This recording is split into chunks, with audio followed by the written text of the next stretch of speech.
Geoff's Wonderland.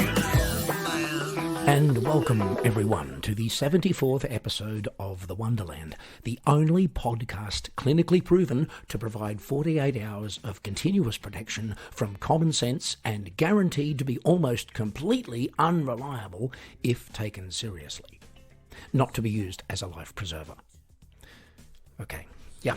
Sorry about that, but my lawyer said I should read something like that out at the start of the show because apparently a couple of kids in South Australia got their hands on an episode transcript and apparently tried to pass it off as their religious education homework.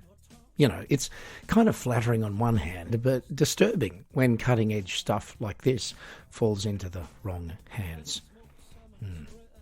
Anyway, regardless, the show must go on. And that expression always reminds me of the circus. Now, I was never into circuses. As a kid, I always found them kind of scary, I don't know, intimidating maybe, on top of which I never understood why anyone found the clowns funny in the slightest. Having said that, when I got a bit older, I looked at the whole clown thing a bit differently and still didn't find them funny. But some of them are clever and entertaining, and that, to me, is what a really good clown should be. In a circus, at least. The thing about clowns, though, is that designation of clown can only not be an insult if we're talking about a circus or maybe a kids' party. A professional perspective, if you will. Clowning is a profession. I mean, people do actually train and study to become clowns, but at a certain level, it must be really disheartening to be really good at something like that has a name usually describing a pinnacle of stupidity. And certain politicians who shall remain nameless. I think the thing that I found intimidating about circuses, though, was watching people with such amazing acrobatic skills, which I knew damn well I'd never have, you know, doing things with large, dangerous animals and high wires that, frankly, I found rather frightening. I will admit that I also kind of envied these guys because their skills were so amazing and I felt like a tunnelless dweeb by comparison. But the worst part was that I always thought to myself, what if they fall off the rope and hit the deck and kill themselves? Do I really want to see that? Well, no, I didn't.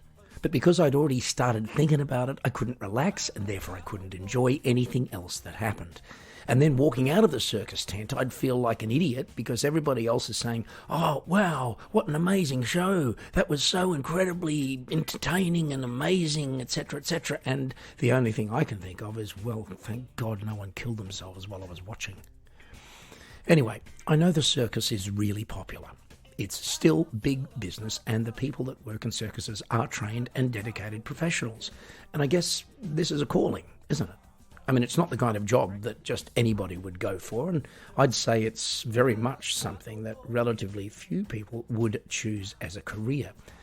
Like, I think you have to have kind of a passion for it. A bit like being a piano entertainer, really, only slightly more dangerous and involving different animals. And that brings us to the first regular segment of today's Wonderland, often referred to as the chocolate box of the podcasting world, because you never know what you're going to get. Yes, it's theory time. Yo, you can't know what you can't know. I'm gonna tell you what I think I know. And I know what I know. This is what I know. Theory time. And welcome to yet another edition of Theory Time. You'll notice that I've made a point of not giving you the slightest idea as to what Theory Time will be about today. What do you think about that, huh? Now, I kind of thought that it'd be a nice change. You know, just in terms of building a little bit of anticipation, the element of surprise, the lure of the unknown, and all that crap. Anyway, I want to start out with a simple bit of advice, and it's this. If it's not fun, don't do it. And so my theory isn't so much about the concept of fun per se, but rather the phenomenon of not having the slightest idea, which can be kind of fun. You see, not having the slightest idea is often a great place to start almost anything, whether it's a new job, a new relationship, or disarming a nuclear device. Okay, that last one is probably a bit of a stretch, but in so many cases, we find ourselves facing situations which we might be technically qualified for, challenges that we might be capable of meeting, things that we may be theoretically able to do, but because we're in new territory, somehow part of our brain freezes like a deer in the headlights. And then we hear those little encouraging internal voices. You can do this. You got this. Relax. Or everyone's old favourite, you're screwed. Well, the good news is that not having the slightest idea can actually save the day. But in order for it to be able to do so, we have to backtrack a little to the beginning of whatever the new situation is. You see, when you're chosen by a new partner or a new employer, for instance, you're there because they know you have the technical qualifications to do the work. Now, that doesn't mean that you're going to know exactly what to do right off the bat on the first day, because every job is different, right? Okay, so that might sound like a no-brainer, as in you might be thinking, well, duh, of course you have to get used to the ins and outs of every job or relationship before you can do it well. And you'd be right. But what I'm getting at is that embracing the I don't have the slightest idea principle can actually do you a huge favour. And not just embracing it, but admitting it every now and then, at least in a half-joking kind of way. See, once you're in the job or the relationship, you are in completely new territory, and regardless of whatever qualifications or experience you might be bringing with you, there'll almost certainly be situations ahead that will be unlike anything you've ever faced before. So I reckon your greatest assets are going to be the people around you. Your boss, your colleagues, your partner, your family, your friends, and most of all, your ability to admit to these people that you might need a hand at some stage with something or another, far more powerful than either believing or boldly making out that you'll get it right every time. Because almost everybody loves an opportunity to help another person who's fallen on their ass, and for any number of reasons. So never underestimate the value of giving your new colleagues or your boss or your new partner some kind of, low-key advance notice of a chance for them to be the proverbial knight in shining armour in the event that you're faced with a tough situation. In addition to which, everyone secretly wants you to screw up because it makes them feel better about their own screw-ups. And I would call that another Wonderland win. This is what I know. Theory time. That's it for our quasi-philosophical and extremely encouraging edition of Theory Time for today. And it just wouldn't feel right if we didn't follow that with Song of the Day, would it?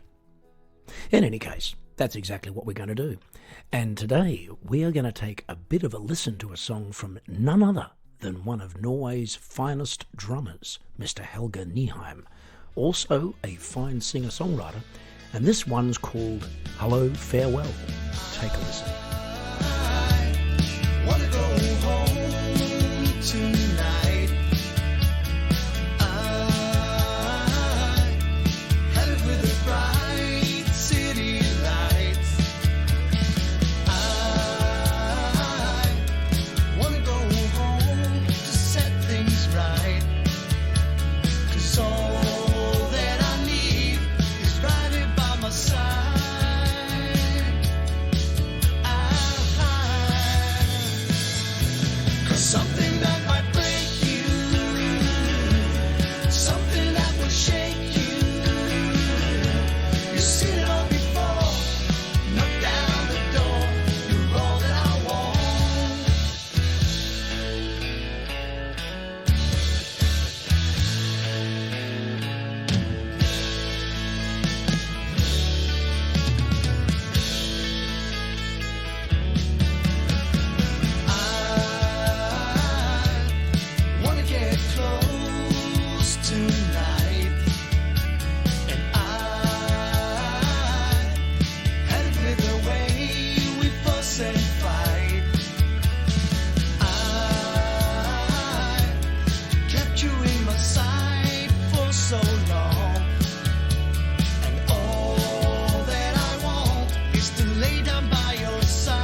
And that's Helga Nieheim.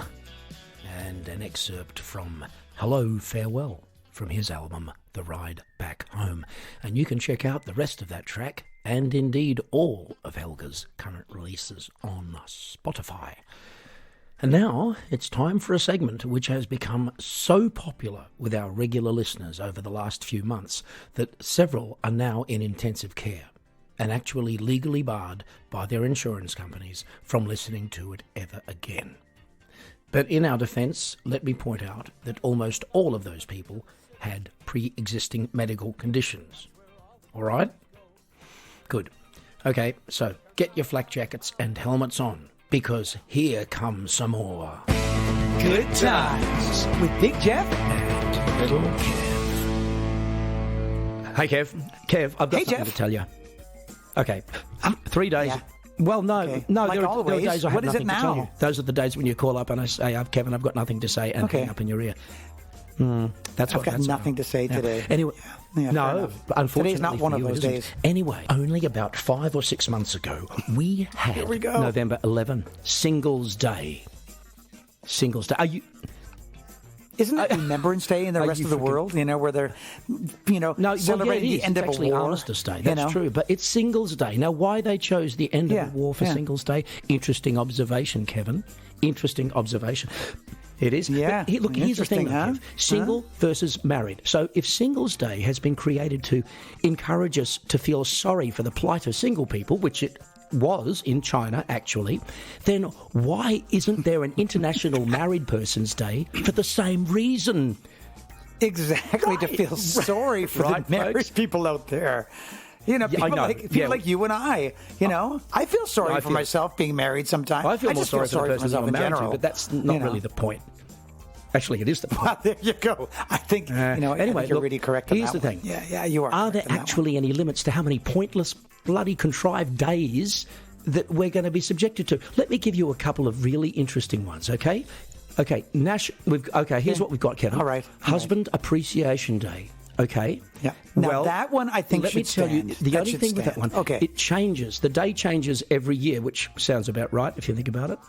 And then there's Wife Appreciation Day, which is definitely September 19 every year, and you better bloody remember it. Yeah, but why does it change? Well, like How I've come it just changes said, with men? How are you because, supposed to ever remember that? appreciation, we never know when we're going to get any, which sounds about right. So that's why.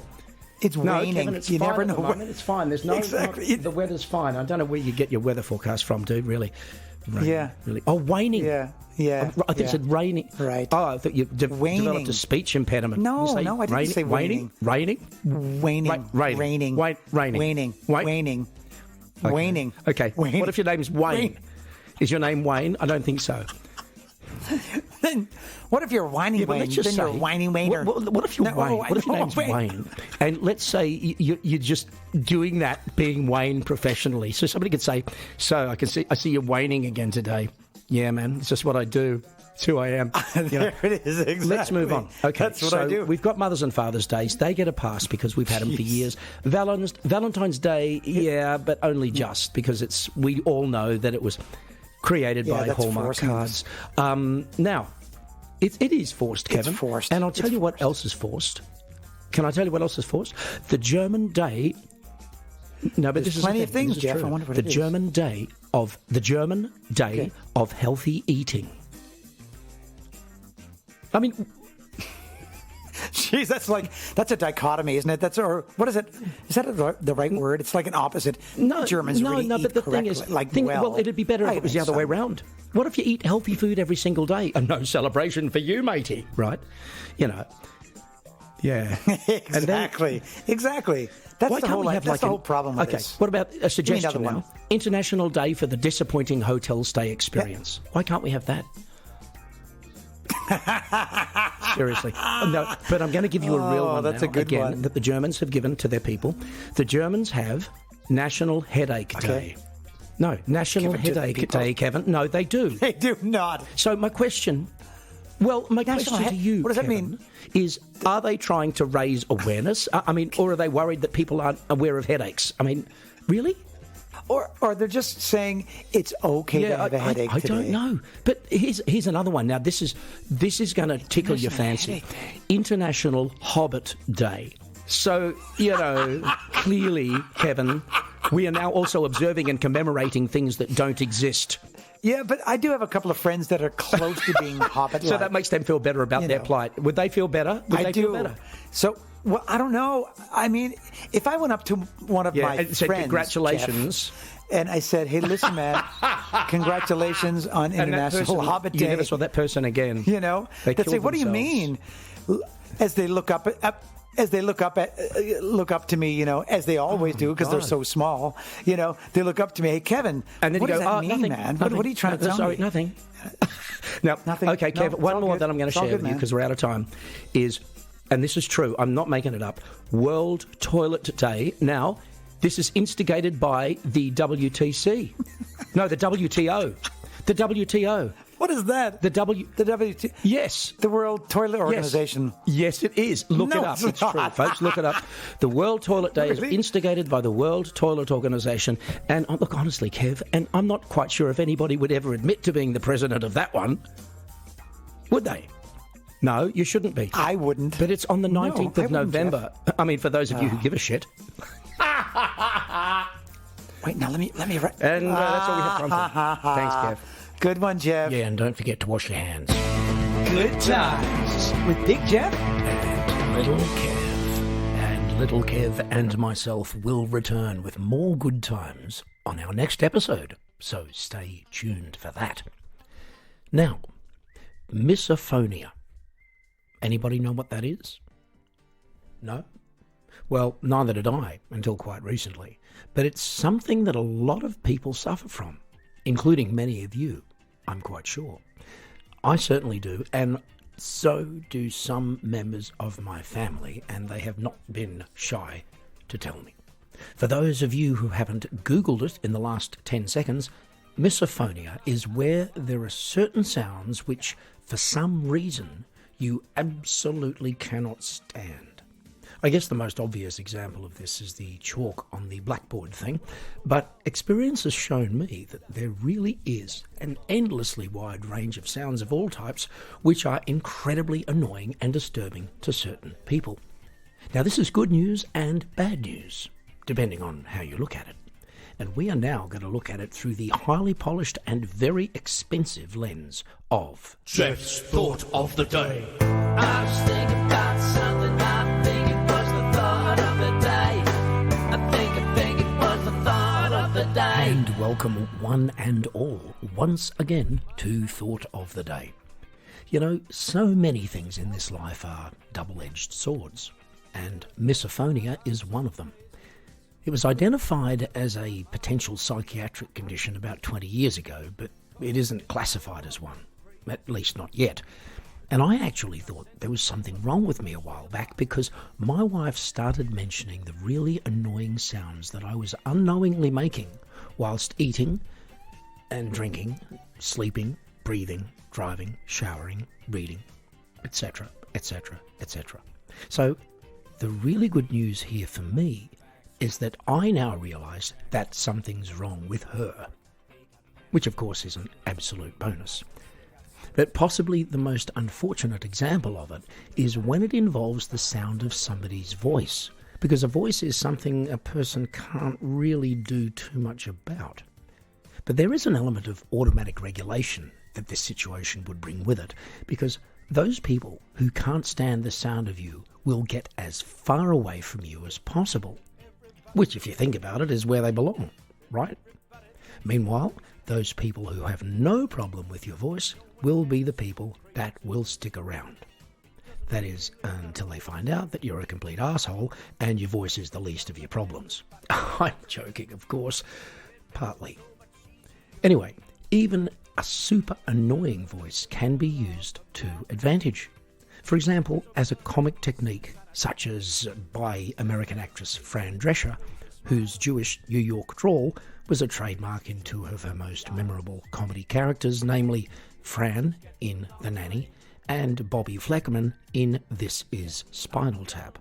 It turns out that Fran Drescher's everyday voice is not quite like you hear it in those two shows, but it does demonstrate that the principle of misophony can be harnessed and used to advantage. It doesn't stop at voices, though. Oh no. It can theoretically apply to just about any sound at all, depending on the person concerned. In terms of relationships, this is unfortunately something you don't discover until you're some way down the track, because for some reason, when you're in the getting to know you pink cloud honeymoon phase, that part of your brain, along with a few other parts, is on holiday. And you're likely to notice none of those incredibly irritating noises from your partner that are going to drive you insane in years to come. And if your brain/hearing doesn't take a break when you're in the dating phase, you can be absolutely sure that relationship is going nowhere, which is probably just as well. But I think 9 times out of 10, optimism will trump common sense and you'll be in, so to speak, at least until such time as misophonia kicks in a bit later on. Now, this is another area where misophonia can be used to your advantage, namely if things have gone completely pear-shaped and you want a relatively simple way of getting the hell out of whatever relationship it is that you're in.